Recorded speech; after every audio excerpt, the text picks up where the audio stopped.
Hi, everyone. Welcome to PMP Live. My name is Michelle, and I'm a bookseller with the Children and Teens Department. Thank you for joining us online tonight.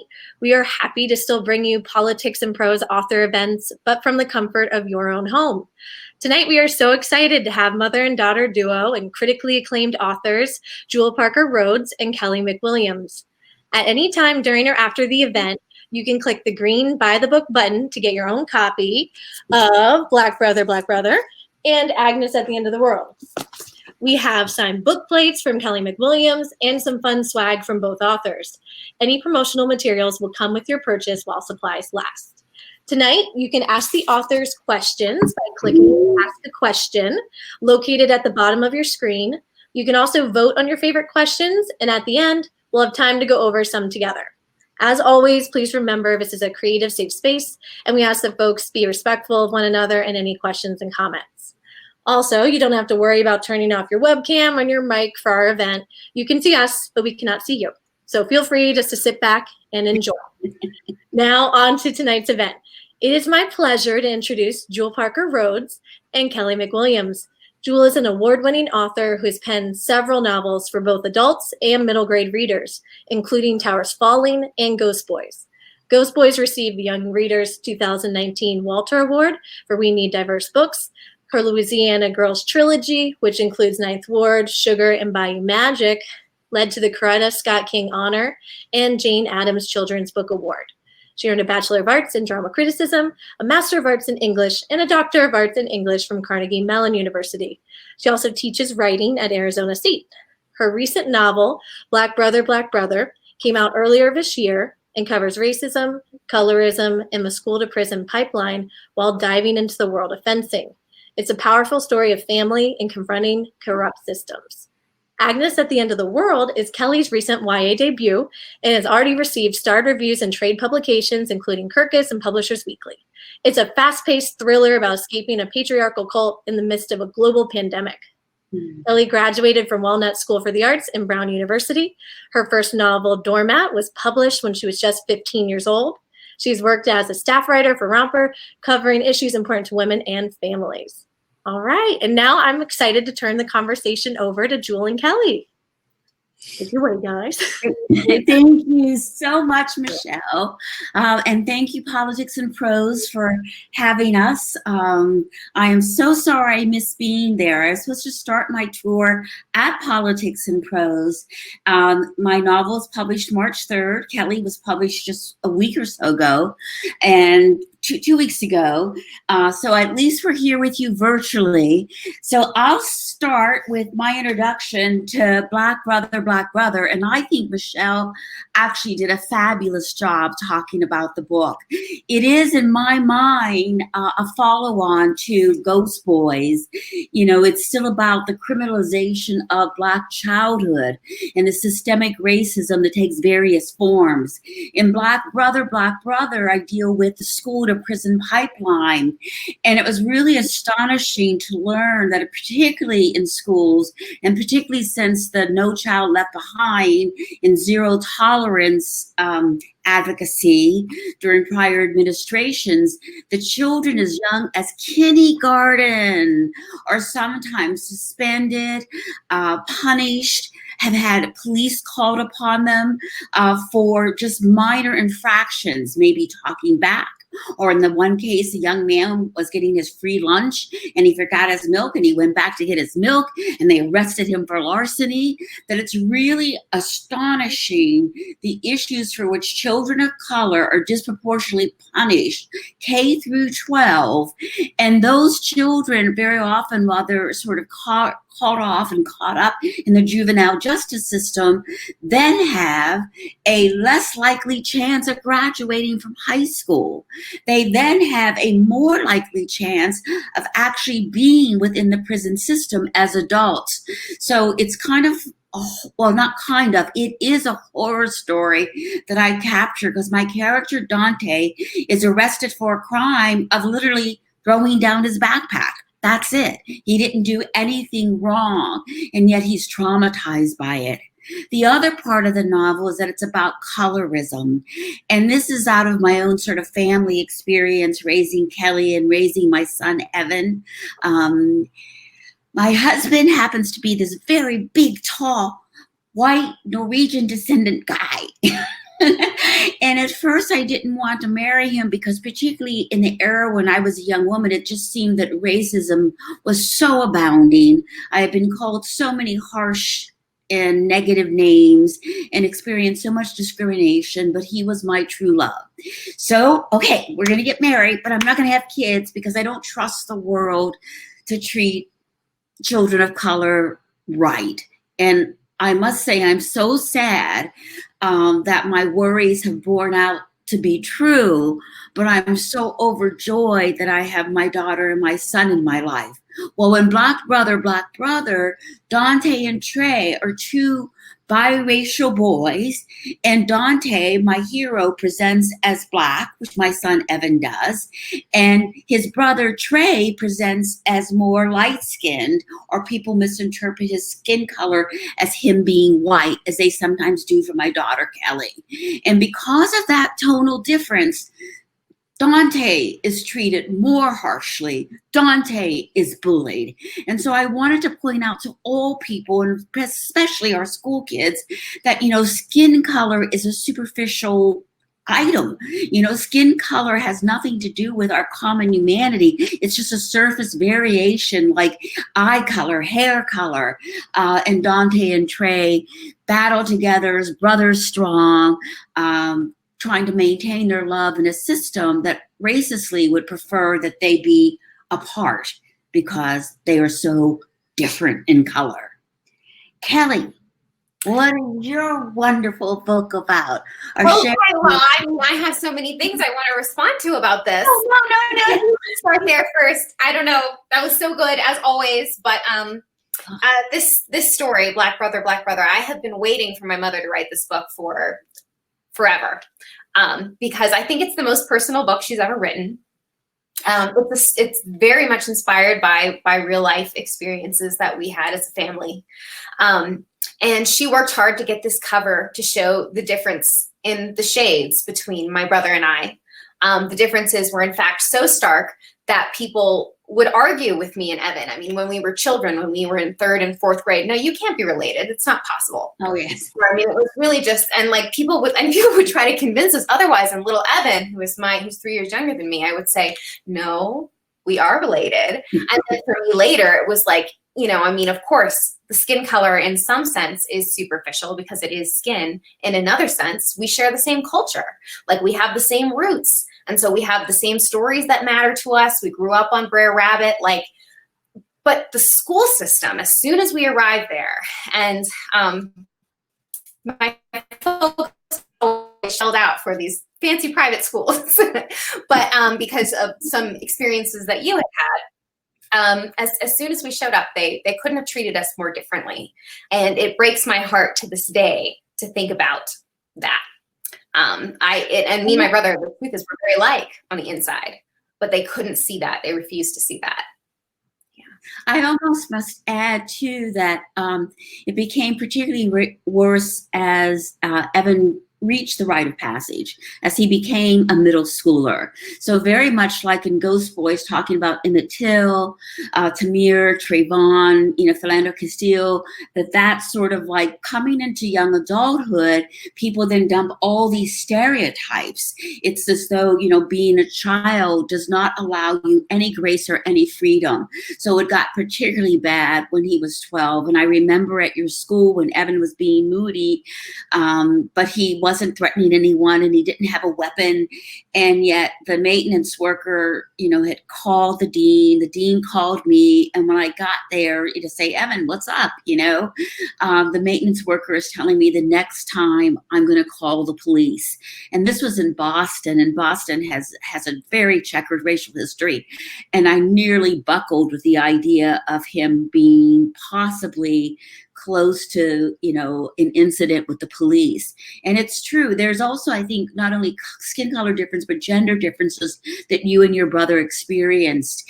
And I do think Black Brother is inspired by the two of you, but it's not your story. I very much think that one day you will tell your own story, and so will Evan. But it is sort of my mother's view of how hard it must be for siblings to stay together when a world keeps insisting, you guys don't belong, you don't go together.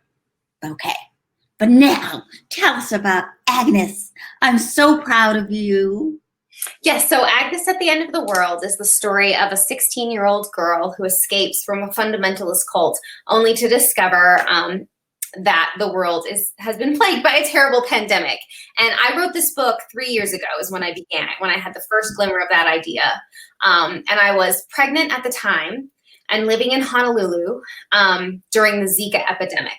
So the reason that a pandemic made its way into my brain was because I was hearing on NPR every single day, pregnant women stay away from standing bodies of water. I smelled like DEET for my entire pregnancy. I mean, I was as careful as I could be. And I mean, the epidemic, it never really even reached Honolulu, but we were all so frightened.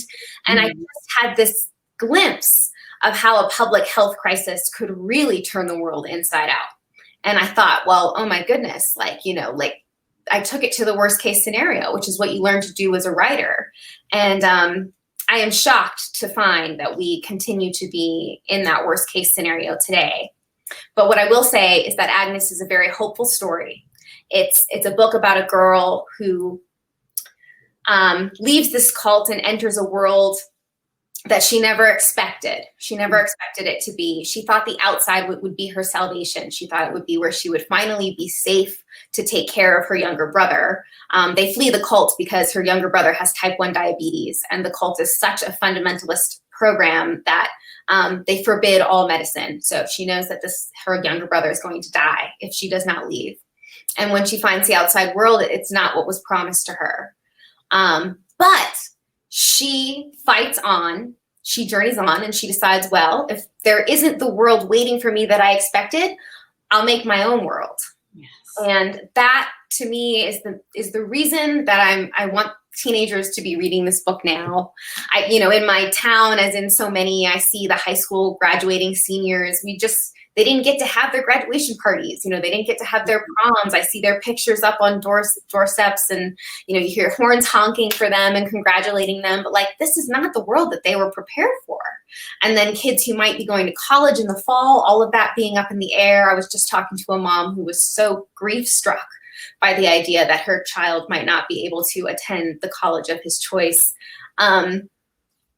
I just hope that this book can offer some comfort in a time where we're also in such turmoil.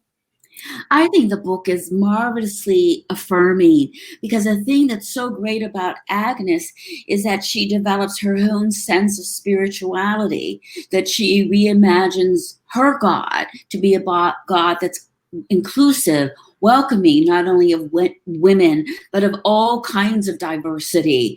And you also make the larger picture that spiritual faith can be what you choose to make it, or you need to believe in something. So I like how Danny, he believes in science. Danny, he's a cute love interest. He believes in science, and another girl in the book, Jasmine, believes in the power of butterflies. So even though you're not making a mark that everybody has to believe this, because that would have been just as oppressive as the cold, you're making the distinction that everybody needs to find something to believe in. But one of the things I've got to ask is, what novelist most influenced the writing of Agnes at the End of the World? And see, I love how she asked that like she does not know the answer. She's such a good actress.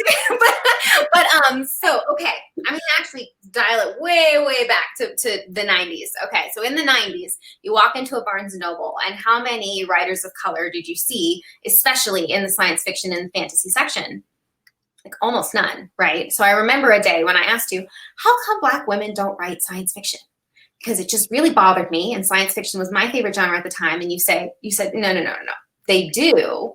It's just they weren't being represented as well as they ought to have been. And you introduced me to Octavia Butler and to a book called Parable of the Sower, which I think absolutely changed my life. And it was the greatest influence on Agnes at the end of the world. It's a story about a young girl who has such belief in herself that she doesn't take no as an answer from the world under any circumstances. She goes out into Los Angeles of the future and she becomes a type of prophet. And I have seen that story play out in other young adult science fiction. Katniss Everdeen is similar. And young adult literature is very much an activist literature. It's a literature that I think really attempts to inspire young people to create the changes that they want to see in the world. And I trace it back to the Parable of the Sower, and we saw a great flourishing of it with books like The Hunger Games and Divergent, and we're seeing more and more. But yeah, essentially that was the book that inspired all of it. And so I thought, I grew up in Arizona, and we grew up not that far from a very oppressive, very fundamentalist cult, the Fundamentalist Church of Latter-day Saints, which is not in any way to be confused with the Mormon Church. But it was a polygamous cult. Women were forbidden to do every number of things. They had a very strict idea of what you could believe in and what could be gospel and what was trespassing and what was rebellion was the word. And it always just stuck with me seeing them on the news. And so I knew I wanted to write a character who began as a true believer and who ended up in full-blown rebellion to the point where she believed so much in herself that she could create a new world for the people that she loved. And that's such a wonderful definition of rebellion, particularly, when we think of the circumstances of what kids are doing today and what people are doing in the streets, that we are rebelling against systemic racism. We are trying to rebel against, gender oppression, sexual orientation oppression. That rebellion in and of itself, America born in rebellion, is really a powerful thing of activism and empowerment. And what I find so interesting is that you gravitated towards the YA world, and I'm the middle grade world. Actually, for those of you who know my adult novels, and actually Magic City, which is about the Tulsa race riot, which will be coming out again next year with HarperCollins, because I wrote it 22 years ago when hardly anyone knew about the Tulsa race riot. But anyway, I wrote all those books for adults about race, class, being free of discrimination, uncovering African American history, that they were important to my soul. But I was still getting ready to write for middle grade, which has been my lifelong longing, because books when I was a middle grader so taught me empathy and so kept my hope alive. Though it's true, when I was a middle grader, most of the writers that I read were white. Well, I probably can say maybe all of them. And even when I went to college at Carnegie Mellon, never in 8 years of college education was I ever assigned a new writing by a person of color. By happenstance, I happened to find a book in the library by a woman of color, Gail Jones's Corregidora, and I thought, pow! Black women write books. And I started on my journey, but waiting for that moment when I felt called upon to finally fulfill my dream of writing the children's stories, I too did it for empowerment. Middle graders are going to that moment of when they're moving from childhood into young adulthood, that pre-teenage years, that to me deserve more and more attention, because I think they need to be able to think critically, feel empathetically, to get ready for the rebellion of when they're young adults, to say, how do I want to live in this world? How do I want to best express me? So I think in some sense, we're after the same affirmation, just different links on the age chain. No, absolutely. And I think also in middle grade, I remember this too. Every face on the book back in the 90s was white. And more often than not, it was a male hero. And that was the thing that, really galled me. It was always the male hero, and they were always in some sense the same. And so I think, and I can affirm, by the way, that what she says is true. You always said that you wanted to write, you wanted to practice writing so that you could do it for kids. Like, you wrote all these adult books, they won all these awards, you time, but deep down there was this longing to write for children. And there is a way in which the stakes are higher. Yes, absolutely. It was the same way when I felt being, mama and, finding the books to give to you and your brother. The stakes are really, really high because books teach you so much. And writing for youth, the stakes are so high because they deserve our very, very best to do better, live better, be better, and not have Ghost Boys happen, not have Black Brother happen, and not have the horror and the trauma of systemic isms and particularly racism. But one of the things that I didn't know that I could do was to write a sports book. That in terms of like reaching out to children everywhere, I've had more variation in how I approach things. And sports are very important to youth. So actually Black Brother has fencing. Yay! Actually, the fencing comes from the fact that over 35 years ago, I was looking at a Smithsonian magazine and discovered that Alexander Dumas was a Haitian French Black man. And it's like, what? How come I didn't know that? That would have made a difference to me in terms of representation. And how Hollywood had sort of produced all these Musketeers, Count of Monte Cristo movies, as white fencers. So I always thought that fencing was for white aristocrats.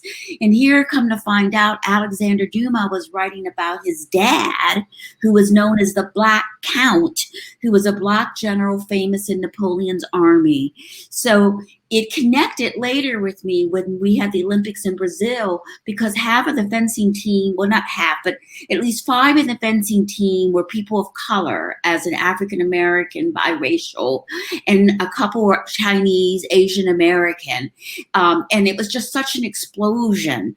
And it should have happened sooner, earlier. But in my book, one of the things that Donte learns, and it's happier in a sense, in that he doesn't die, but instead he rebirths himself and he becomes this strong, glorious young man that he really is. And he says to the world, I'm going to be me. And if you can't see me for all my glory, that's your problem. And so that's my counterpoint message to Ghost Boys and bearing witness against tragedy. And this one is more about having the self-love to stand up for yourself, and in so doing, stand up against future tragedies. Absolutely. And you guys, don't be afraid to throw some questions in there to guide us. What I should tell you is that my mother and I have not seen each other in person since the pandemic began. So we get all sorts of crazy, but so ask questions, feel free, ask, the things that you're interested in, because we'll just go on and on. But I think our books actually make a great pairing, because for me, what always felt like the greatest hurdle as a person who could, accidentally pass.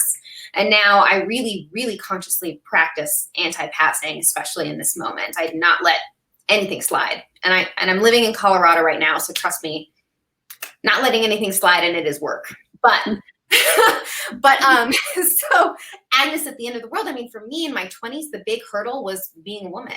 That was the thing that people wanted to tell you, oh, well, you can't win a National Book Award. You can't do this. You can't be great. Your voice doesn't matter as much as a man's.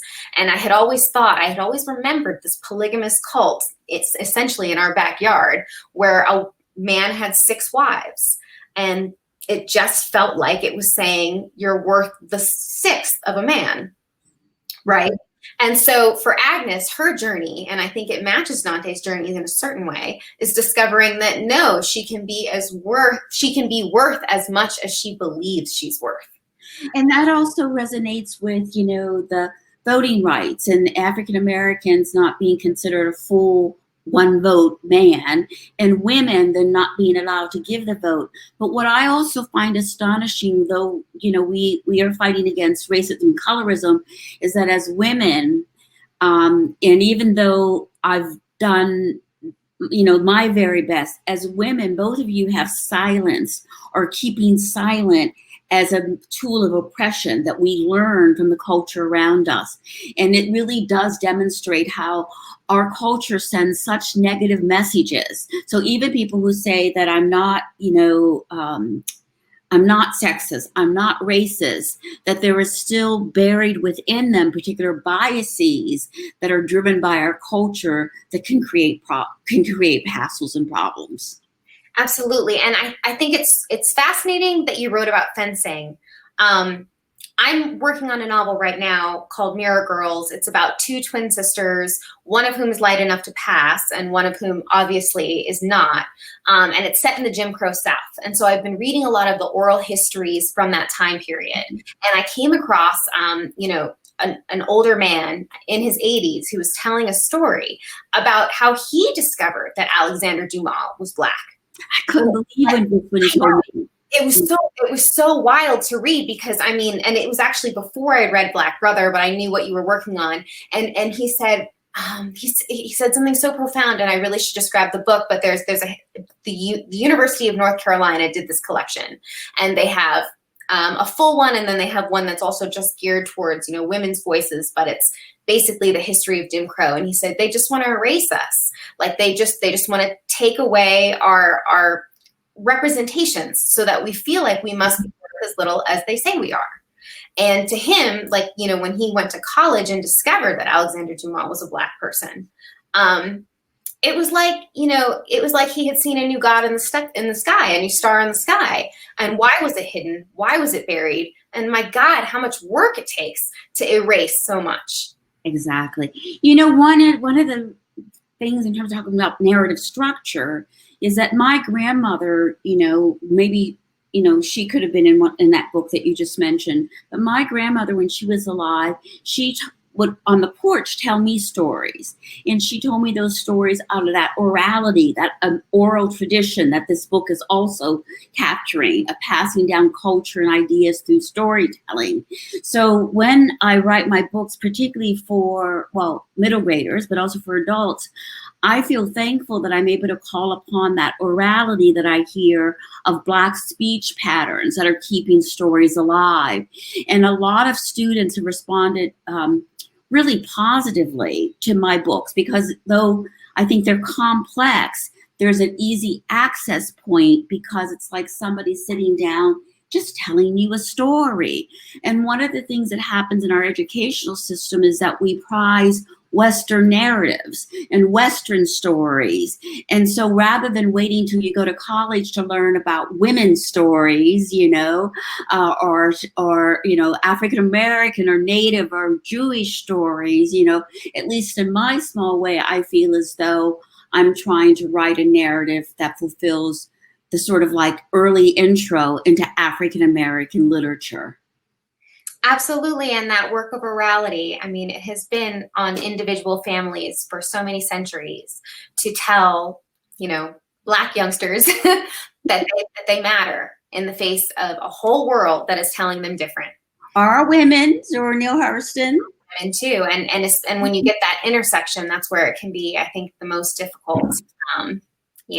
Zora Neale Hurston, Eyes Were Watching God, that was another book that I can truly say changed my life, and that I actually didn't encounter until college, because in high school they won't teach it because they think that the dialect isn't understandable.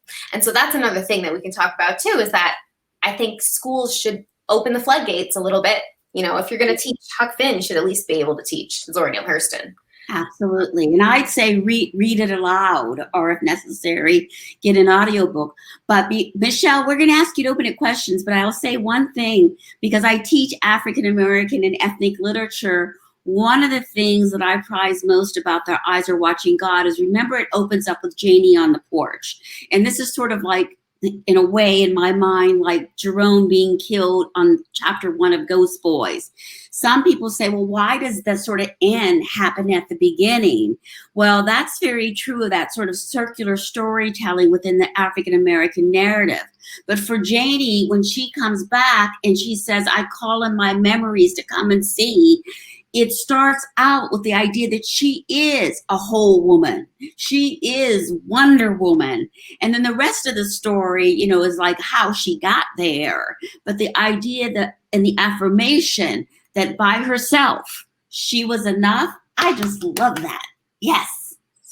By ourselves, we are enough. Michelle, did you want to open it up to questions from the audience for us?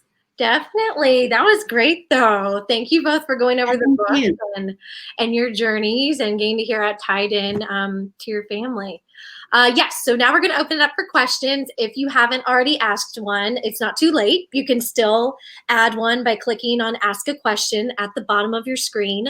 You can also vote there on your favorite questions, which will move them to the top of the list. And now we're going to go over as many as possible. We'll see how many we have time for. Okay, cool. So Hannah has a question. Let's see. Do you ever find it difficult to write from a guy's point of view? Oh, is that for me? Okay. Yeah. Yes. For my second novel, when I wrote Magic City about the Tulsa race riot, it's from the guy's point of view. That was actually started by supposedly a white woman accused of a black man of assaulting her, which when you read my novel, you'll find out all the ins and outs. And I was working on the men's voice particularly after writing Voodoo Dreams, a woman's voice. And my husband is my editor. I mean, in terms of he's my trusted reader. Yeah. And he kept saying, Jewel, men don't talk like that. What are you talking about? And literally, I'd end up raging through the house, throwing pillows. It took me 6 months to get a man's voice. And then as an adult writer, I played around with a lot of different voices. So something about the children's voice, the middle grades voices, I honestly don't know how that happens, except for the fact that I live with my kids and all their friends, and I try to keep myself around children as much as possible, pre-pandemic, and it comes from a natural place. All my stories will usually have a boy and a girl who are standouts. And that's because I'm always pushing the fact that boys and girls can be great friends. So if a boy is, the protagonist, you look for the strong girl. Or if in Ninth Ward, surviving Hurricane Katrina, it'll be a girl who's a strong protagonist, and her kind of friend, is a young boy. So I don't know that it's hard anymore, but it is always hard for me to hear my character's voice, and I can't write until I hear it. So even if it takes 6 months, 3 months, or a year, eventually I will hear that first line. So usually the first pages of my book are they've never been changed, that they become the key, the voice that came to me in a dream or came to me when I was writing, that opens up everything. And so I just run with it. So, in Black Brother, Donte speaks the way he speaks, and why he has so many parentheticals, I have no idea. He wanted them. So even more insight into what he's thinking, and it just flows. Oh, thank you very much. Yeah. Beautiful, and it's Evan. It reminds me of Evan. Okay. Oh, that's cool. I always tell he would think 2 things and he would tell you 1. He was just that type of introvert. So when I read that and I saw those parentheses, I was like, "That's Evan. That's my brother." I learned something. Maybe that's why I did it. Okay. Yeah. Would you ever test it out, Kelly? Would you? For your next one, or down the road. The next one actually also is still 2 sisters. So what I will say. Yes, so maybe I have some growing to do as a writer. Oh, you're good. But what I will say is Agnes at the End of the World is actually, it's narrated from 2 sisters' perspectives. Right.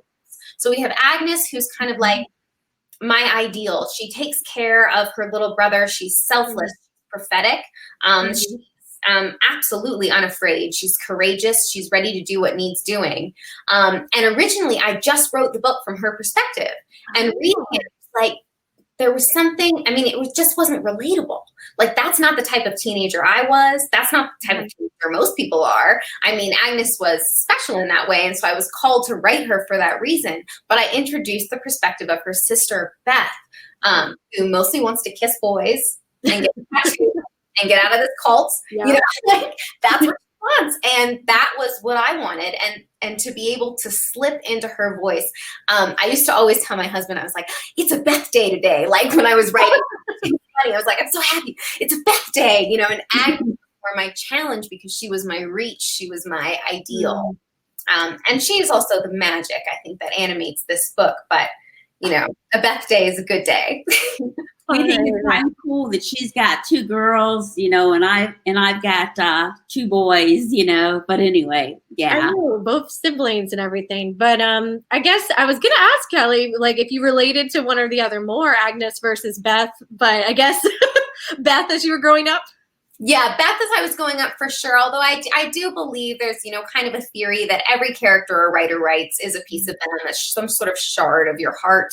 And Agnes, I did conceive of this book while I was pregnant with my daughter. I think she was my maternal ideal in many ways. Although just a teenager herself, she was really forced to be a surrogate parent to Ezekiel, who was going to die if they stayed in this cult. And she was a great parent to him. But of course, there's other sides of women. Women come in, there are many sides of us. And so letting Beth out, and I still let her out sometimes. Both grow, through the story. You kind of see each of them develop. So it's really neat to see them from both of those perspectives.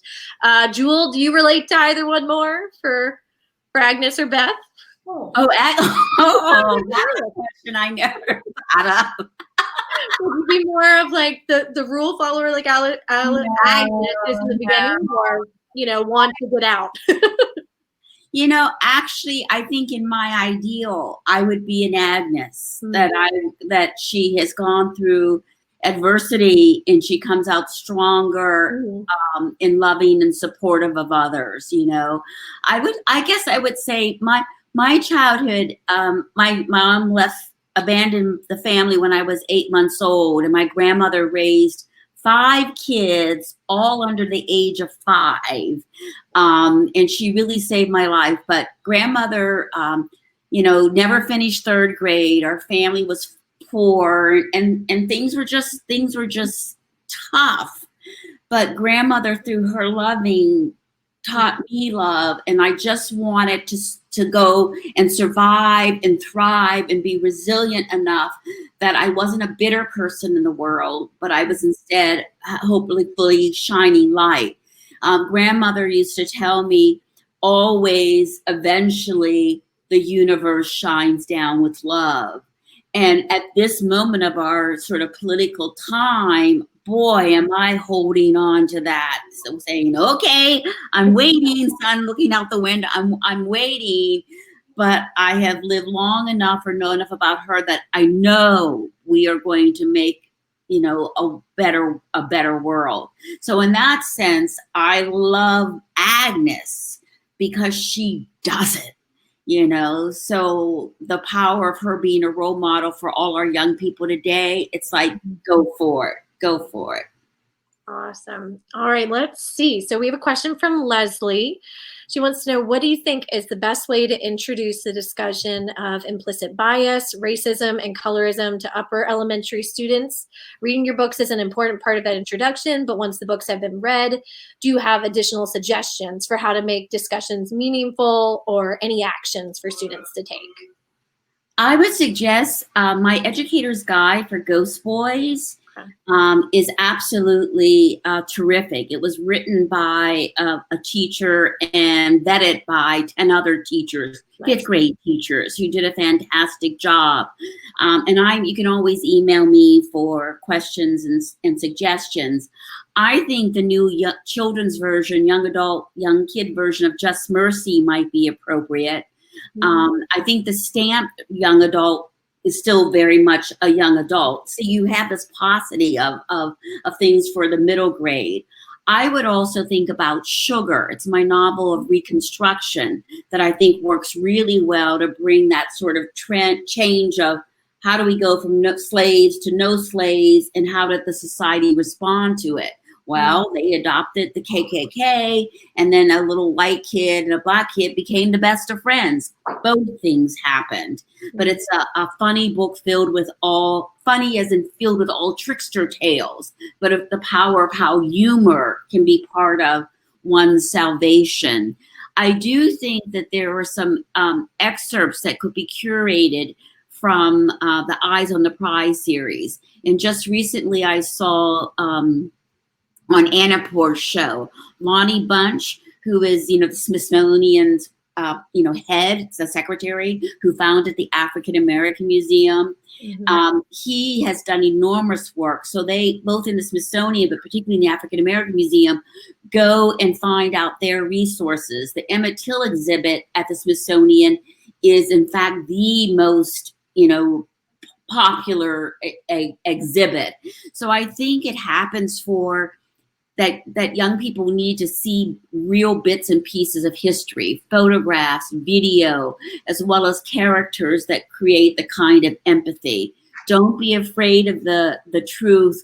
Don't be afraid of exposing them, because they know about it anyway. The kids are yearning for a place to speak, so that they're not sort of like having these thoughts and feelings, and they don't have teachers or safe places to take them to. I think kids, if you're a great teacher, kids, and if you're a great parent too, that kids will let you know when they're ready and also when they're not ready. And I think at all times you have to respect when they're not ready, which is why, particularly the Emmett Till casket picture, that I don't recommend showing until someone is way past, to me, late elementary school. It turns out that I saw that picture when I was 2, and many years afterwards, on the anniversary of Till's death, because my relatives at the time, they just didn't hide things away. That has haunted me in a very, very negative way. So I think that, the visceral violence and brutality, forget it, But for late elementary stories, such as Sugar, or even, Ninth World, why did this community have such a hard time escaping Hurricane Katrina? Because they were poor. Why were they poor? Why were they primarily all of color? That those issues come again and again and again.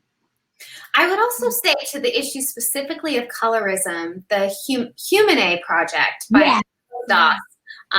Kids are very visually oriented these days, as we all are, but she's recorded, I want to say 4,000 different skin tones. Yes, you're right. It's Angelica Das, and her work has been in the National Geographic. Thanks, Kelly. Over 4,000 skin tones. Yeah, and it's just, she does sort of these skin tones. They're almost like Pantone swatches, but that's not to take away from the sort of gravity of what she's doing. She's representing human skin tones in this just incredibly resonant way. And I actually had showed it to Clara. My daughter's 3.5 years old, and she can scroll through that, and she's fascinated. It's a beautiful piece of art that's working on it. It's an ongoing project too that people volunteer for. May I also offer, that Kelly reminded me, that another way to approach for sort of late elementary, 4th graders and 5th graders, and of course this depends upon your community, and there are some communities that are more aware than others, but just talk about heritage. And every kid, if they talk about their grandparents or great-grandparents, you'll find that there's no such thing as I'm a pure white person or I'm a pure anything. I'm Irish, Scottish. Well, I'm actually Irish, Scottish, Norwegian, Nigerian, and Bantu, okay? I'm a whole mix of things. And at the end of Black Brother, Yes, sir. Donte and Trey, and I think Politics and Prose has some of these. They get their classmates to wear heritage is lit. So maybe one of the best ways in terms of being a very proactive way to get rid of some of the bias is if everyone accepts that they are a mixed blood stew, which is what my grandmother said. She would say, Jewel, child, there's nobody in the world better than you, and you're no better than anybody else. We're all a mixed blood stew. You could also take us all back to Lucy, which Arizona State University has her bones. But if everybody celebrates all of what they are, I think that's that connection. So, well, I don't see where you're Irish. Well, I don't see where you're African. I don't see where you're this. Well, this is just how I look. But my blood, my heart, my soul, my culture, my medium, mind is all these things. And I just wanted to highlight that word celebrate. Because I think sometimes in education, and I just remember this from my own schooling, I went to a very white private school in Arizona. And in late elementary school, they showed us the movie Amistad. And at the end, the teacher said, Kelly, what do you think? Because they knew that I was the only Black girl in town, to shout out to Brandy Colbert. it was horrible because what they were basically asking me to do was to identify myself with just trauma and terror and horror. And at that point in my life, what I most identified with was the joy of being a member of the Black community. So just bring in the joy, you know, the music, the books that celebrate as well as record and bear witness, I think is important. Bravo. And we've got Brandy Colbert, we've got Rita Williams Garcia, Christopher Paul Curtis. You can mention YA ones. I mean, Marian Johnson, you know, and some of the picture books for really young kids are just absolutely amazing. Undefeated is an amazing book, but it is to celebrate and celebrate some more. Also, if you're teaching history or going back, Revolutionary War, if you're teaching Civil War, Reconstruction, there are all kinds of stories that talk about, America and its promise. And this is why I wrote also Towers Falling about 9/11. If you go back to what we asserted that we wanted to try to be a country that's equal justice for all, or the great MLK saying it's the content of your character that we all should be judged, you get the sense that we're just trying to make our promise become fulfilled. And that's like, yay, I am more American. I am more a great citizen because I am celebrating that we are out there working to make America fulfilled. That was beautiful. Thank you guys for just going into depth on that. The resources, the books, your personal take. That was wonderful. So we do have a few more questions. We're going to keep going just to see if we can get in a few more. Carolyn had one. Kelly, it's for you. Did you always want to follow in your mom's footsteps as a writer? How did that journey work? Was there inspiration from Jewell, or did you kind of... Oh, my goodness. That's a great question. And the thing is, you always told me, I could be anything I wanted to be, right? Mm-hmm. But what I wanted to be was what I saw you doing. And I'm sure you would. Poor kid. I could have been a doctor or a lawyer, but I was like, what type of writer do I want to be? Because I saw you working away every single day, and it felt like this magical, mystical place, like your office, where you would make magic happen. And you also, it just felt very natural to me that Black women would write. It just felt like that was what we did. And that was in part reinforced because you had all of your MFA students babysitting me and they were all Black women. And so it was like, we had, Tiari Jones babysat us for a while. She's the author of An American Marriage. And she gave me one very harsh critique when I was in 6th grade. But it was just as natural as breathing. It just seemed, I always wanted to do that. And we'll also say that by being along around writers with Tiari and me, who were just honest and upfront, I think in some ways, I think that helped you because you developed this sense of it's revision that makes the writer. So, this isn't working, but and that's key.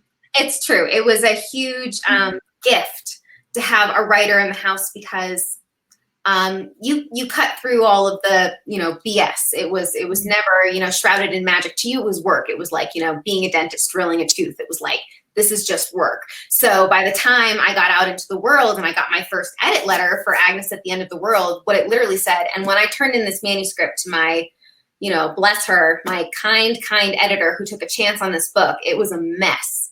And she said, okay, I love that you're trying to do a cult pandemic book mashup, but I have to tell you, it's not working as a cult book and it's not working as a pandemic book. And it was like, okay. And I felt like I was able to take that on board because criticism, I had learned revision is what writing really is. Yeah. Gotcha. Are your writing processes similar then, do you think, Kelly, to embracing revision? Yeah. So do you write, what's your daily, schedule look like if you're going to be working on a book? Are you one to put in a bunch of hours? Are you better certain times a day? Just in terms of the craft, do you guys, have similar styles or similar ways of going about that? That's a great question. I think that we actually have very different strengths and weaknesses. So, I mean, some of them probably overlap, but I think you're a more natural storyteller than I am. So I had to sort of teach myself how to tell a story in ways that I think you sort of had already knew in your bones. Yeah. I'll keep it short so we can go on to next questions. I started late. I didn't publish my first novel until I was like in my 30s. I always had a problem because of lack of diversity with giving myself permission to speak. So for me, writing is still sometimes angst-ridden, and I'm very slow compared to Kelly, compared to many of my peers. I'm very, very slow, though I'm getting finally, faster. So to me, it's sort of like, but I count doing dishes, sleeping and dreaming, walking my dogs. I count that as dreaming time. So I'm always living in my imagination. But if I write a really good page, woohoo, I'm done. That's great. True, and I feel like that's something, worth speaking to is like in the sort of time when I was trying to become a writer in my 20s and I didn't really have the right story to tell.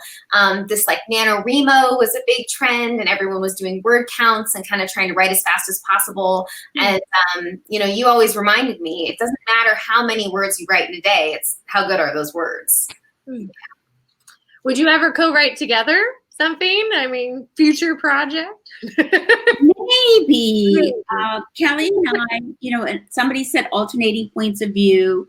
So we have stories that we've been beating around the bush with, and we might want one day.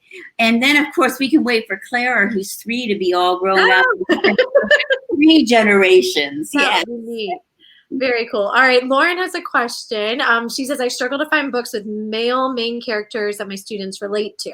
They say the guys are too in their feelings. I know the value and importance of those stories, but how do I get them to keep trying those books? Are there books you'd rather recommend, to sneak in empathy? What's the age group? Let's see. It doesn't say, so maybe if you want to speak to, I don't know, middle grade or whatever, if you have advice for different ages. Jason's Reynolds work for YA is just I think terrific, and All American Boys is terrific. I do think there are some terrific graphic novels. March, that series is fantastic. There's even the graphic novels, on the Marvel characters, Black Panther, and Nick Stone, who's I don't know what the name of feelings, but Nick Stone has done a lot of really wondrous work. We actually have her tomorrow. She's fantastic. And so, the question, I think I like my characters. I don't think that I want them to be boys, and I don't think a boy can feel too much. I think, though, as a teacher, as a parent, you're right that it's like that kids need to be exposed to the range of boys that you can be. There is no one all boy, but I would like to think about that some more. I like my characters an awful lot. I think that they're a range of all boys. But it's true that as writers, feelings are sort of our bread and butter. So that objection makes total sense to me. And so I do think comic books, graphic novels, if you're talking about the YA group by any chance, the very original YA texts are like The Outsiders by S.E. Hinton. And that is a situation where there are feelings, but they're hidden. They're so buried deep down. That I don't know, maybe it will be more approachable, or even The Catcher in the Rye, where what you see on the surface, Kelly, is someone who's denying their feelings, because I think that is an experience that I even saw Evan go through, that preteen boys go through, where they have to, bury their feelings deep down, and then, maybe it comes out later by slamming a backpack against a locker, for instance. And I was thinking of my other fellow diverse writers. A writer that I come back to again and again, I just wrote the title of his book again today, is I love Hatchet. Just love it. And Gary Paulson and the reading done by Peter Coyote is fantastic. And I think that boy is wonderful. And I would even go back into Jack London, and The Call of the Wild. And I'm writing a book about climate change right now. So I'm into a lot of male narratives going down the river and surviving. But I would add those to your list as well. All right. That was great. Thank you both for speaking to that. Let's see. We just have time, I think, for one or two more. I just wanted to say for Black Brother, Jewel, the strong, positive picture of the family and the community is, so, prominent. Not just their parents and his closeness with Trey, but the Boys and Girls Club. With Coach and Zion and Zora and everything. Did you guys have, a similar strength of community growing up, or role models or mentors in your life, like Donte has with Coach? Or is there any, from your own experiences, something, support group wise, or, that community? Did you experience that growing up? Well, for me, it was the Girl Scouts. That was my community. That was my safe place. And that was the place where it sort of didn't matter where you were from. We all had different heritages that we explored in different ways. And also where our femininity, I was in the Girl Scouts through high school. Okay. I was a total loser. I love it. The Girl Scouts. Woohoo! But it meant we would go on these camping trips, and it was some of us were in the popular crowd and some of us really weren't, and some of us were nerdy. We were all so different, but when we would come together, we would create this very special community. So the Girl Scouts are always close to my heart. And it also, I think, it inscribed some of the feminism that you see in Agnes.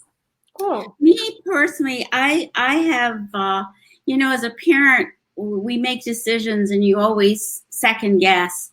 One problem that I think that as a mom of color, I knew from personal experience that because we have schools funded by property tax, the schools where the communities were primarily of color were not as good as a school in a white suburban community.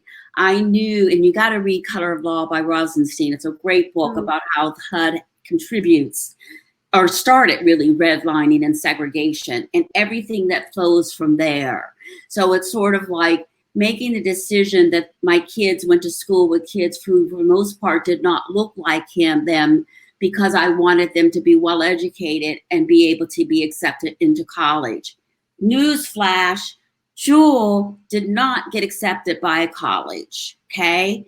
I went as a dancer and singer, and Carnegie Mellon accepted me, and then I switched majors. I used to work triple time in order to catch up on all the things that I didn't know, that my schooling did not have AP classes. We got rid of teachers. We had bad supplies. And so my idea had been that I wanted my kids to have our culture, their culture, and also to be able to get into any school that they wanted to and not have the school say no to them because they had cultural deprivations from a culturally deprived school system. And I think that I see that. I mean, I've been to DC. We have relatives in DC. The inequity is horrible. The what happens to your head trying to raise a child of color is still, to me, going back to W.E.B. Du Bois, with his sense of double consciousness. My kids have to be able to, in my view, and I could be completely wrong, compete among the best, right? And also be humanly sensitive, of course, and to also be able to herald their culture in a world or a system of schooling or just living that is an antithesis to who they are. It's a mess. And you come back to equal funding equal rights for everyone. But for me, I've been in the schools where you see a school that has no books and the kids are all Black.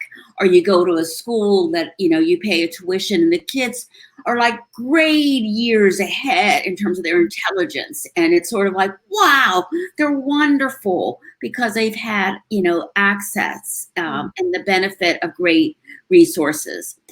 Kelly and I agree that every teacher everywhere, we would love to give them $1 million. Teachers, I'm on a rant. I apologize. That's okay. You want to finish your thought, though? I was going to say, you can finish, and then. Well, who I am, Jewell Parker Rhodes, I would not be without my grandmother who loved me, and without teachers and librarians who fed me books and educated me as best they could. And they did a darn good job. And they taught me how to work hard. So even when I came up to a school system where I didn't know half of what I needed to know, they had taught me how to work hard, and I worked hard. And I graduated 4.0 from college, highest dean's honors for my PhD. So I was smart, and I learned, and I did it. Think of me as not, special, unique, or unusual. Think of all the kids right now who have such great gifts, and they belong to all kinds of nationalities and ethnic groups. And we will protest for a better world, and we must protest for equal access to a great education. And I'm becoming more and more scared with the online courses, the lack of internet access. We need to take care of our kids' minds and spirits. So for those of you that are doing that, whether it's with your child at home or a child in school or library, thank you from the bottom of the heart. Kelly, Mama's mind I understand. Carried away. It was a beautiful question, and it touches a third rail for our family and I love you so much, but it's just basically, and it's true still today, Black families are forced to choose between staying with their community and giving the kids the tools that they need to survive and thrive in the America that we have today. And so we, in fact, sacrificed a lot of community. We lived in a very white area in Arizona, and it was a painful thing. And we don't want to see that continue. We want everyone to have equal access to everything so that we can remain in our communities and know that we're going to be safe. No, thank you for sharing. Thank you, viewers, for those great questions. And thank you, Jewell and Kelly, for joining us tonight. I guess one more question kind of to wrap up. Are you both currently reading anything? I know you've done so many good book recommendations, but anything that comes to mind right now? Yeah, I actually have mine to hold up, and I'm really excited because I have it a week early. This book comes out next week. It's called Cinderella is Dead. It's by Helen Barron. It's wonderful. It's a fairy tale retelling 200 years after Cinderella has died in a dystopian YA society, where then all of the young women are forced to sort of perform for suitors in the same way. And it's also, there's a dance in here, and it's beautiful. It comes out next Tuesday. I think Kellen is running a pre-order campaign, so be sure to pick it up. I'm loving it so far.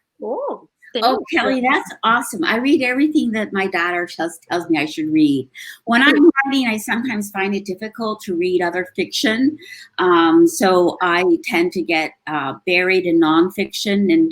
And right now I'm reading about eagles. I'm reading about climate change. I'm reading about, the origins of wilderness, how much wilderness is there. So I'm having a tear trying to write my newest book, but I am going to be teaching a class coming this spring at Arizona State on kids, survivalist literature in kids. So you can bet your bottom dollar I'm going to be using Hatchet and using some of the other people we recommended. But if anybody wants to recommend some titles that I should teach, I would love to hear that. In terms of titles that I've recently taught, Kelly and I both love Educated by Tara Westover. I've taught that, and that has moved a lot of young kids. Just Mercy is a terrific book to read. And at the very end, the way that it describes the sort of the legacy of how race has gotten into American society is really, really good. And the book is 1,000 times superior to the movie. And I haven't read the Just Mercy book for youth, but I'm looking forward to doing that. I would also recommend, email me and I'll send you my list. I love books. And James Baldwin. I feel the need right now to go back and reread James Baldwin. And there's a new book on James Baldwin. It's done by a Princeton professor, and I can't think of his name. I think it either came out today or it'll come out tomorrow. I can't wait to read that. Okay. Yeah. That's wonderful. Thank you, Jewel. Okay, audience, remember you can still click the green button below to purchase their books that we've highlighted tonight, Black Brother, and Agnes and the World. Yes. You can also shop our site online, Politics and Prose, for other amazing titles by Jewel. And as an independent bookstore, we are so thankful for support from loyal customers like you. So be sure to check out our website for updated event listings, and you can follow our Children and Teens Department on social media under @Kids and Prose. And with that, we'll wrap up. Jewel and Kelly, do you have any last thoughts for us, or? My last thought is, if you're a teacher or librarian and you start school, or this summer you don't have enough money for, the school hasn't given you enough money to reach your students and stuff like that, let me know, and we'll set up an arrangement for Politics and Prose for you to pick up some books that you need to give to students who you think would enjoy reading them. I couldn't do anything less, given the teachers and librarians who said, "Here, Jewel, read this book." So let me know if I can be of help, please. And Politics and Prose, they're great partners. So thank you so much. Thank you. Yes, I would say I'm very worried about teenagers right now who may not, since the pandemic continues, and especially since I have a book about the pandemic that I would like to find. But I haven't seen my book on a physical shelf yet, which is a whole other thing. But if you have a little free library, I'm doing a program right now where I will mail you a book, put it in your little free library. I would love to think that teenagers somewhere are organically finding this, and of course, buy from Politics and Prose if you can. But I don't want to just say I'm away for free, but the little free libraries, I've been trying to plant these wherever I can. You can find my contact information on kellymcwilliamsauthor.com. And if you know a teenager who really needs this book, let me know. I will buy it from Politics and Prose, and I will give them. Yeah. Oh, cool. Yes. She's free library. I'm teacher and librarians, and we've got Politics and Prose. You're all covered. So, let's make the world better, one book at a time. Thank you both. Thank you both so much again for joining us and for thinking of our teens, our teachers, and our librarians out there. You guys get a big shout out, amazing work. So thank you again for joining us, Jewel and Kelly. Viewers, thank you for tuning in, and we wish you all well. Have a good night. Thank you. Good night.